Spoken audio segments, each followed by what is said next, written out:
बदतमीज बहू।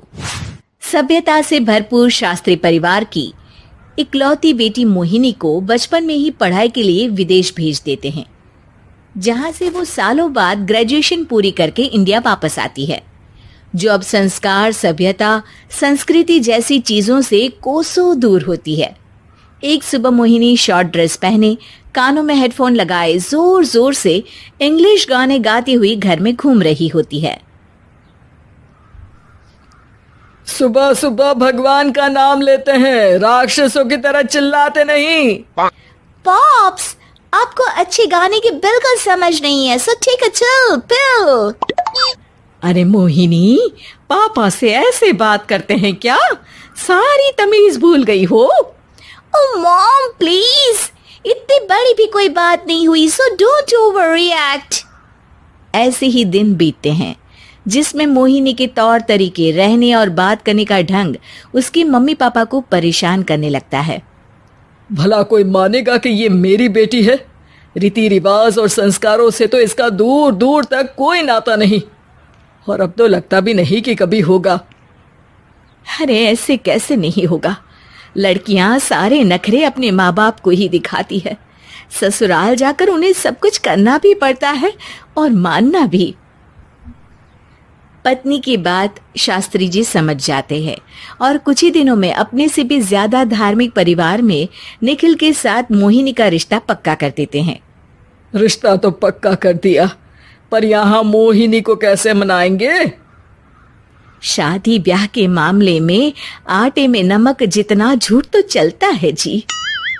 इसी तरह एक के बाद एक तिकड़म लगाते हुए दोनों मिलकर मोहिनी को शादी के लिए तैयार कर लेते हैं और मोहिनी निखिल की शादी हो जाती है, जिसके अगले दिन से ही मोहिनी दोबारा अपने पूरे अवतार में शॉर्ट ड्रेस पहनकर घर में घूमने लगती है।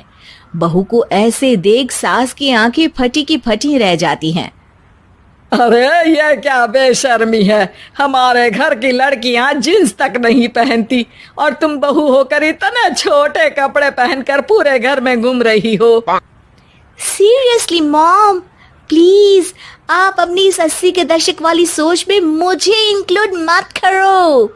हाय तौबा, एक तो बेशर्मी दिखाती है, ऊपर से सास के साथ जुबान भी लड़ाती है।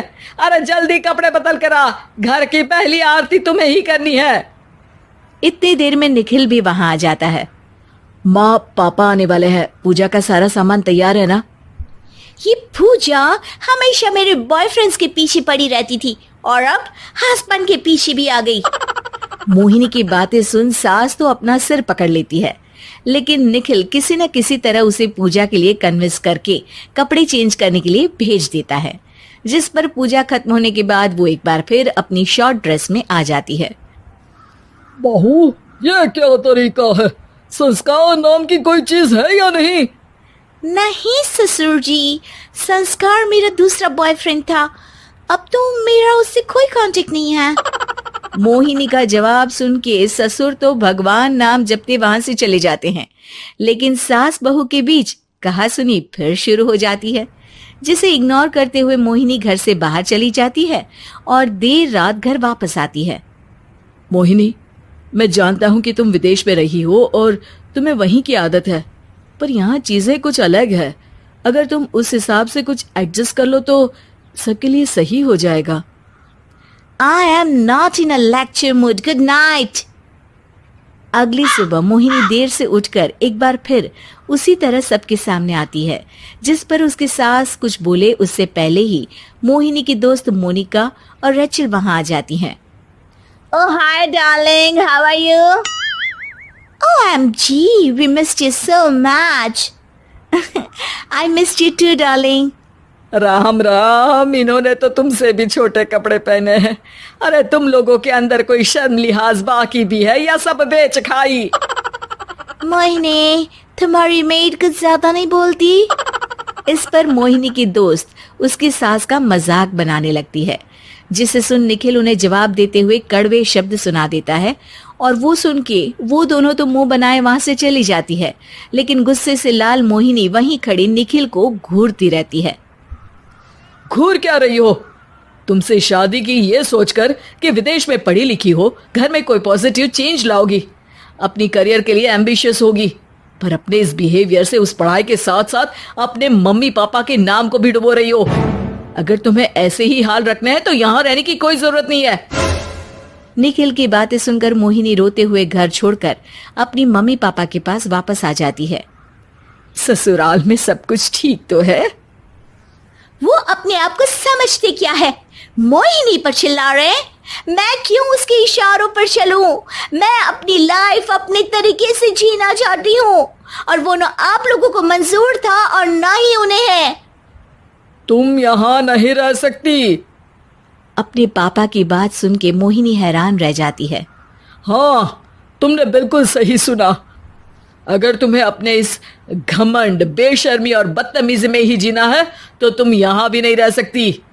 बेटी, मैं मानता हूँ हमारे यहाँ रीति रिवाज बहुत मायने रखते हैं और हमने उन्हीं के ओवरडोज से बचाने के लिए तुम्हें विदेश भेजा था।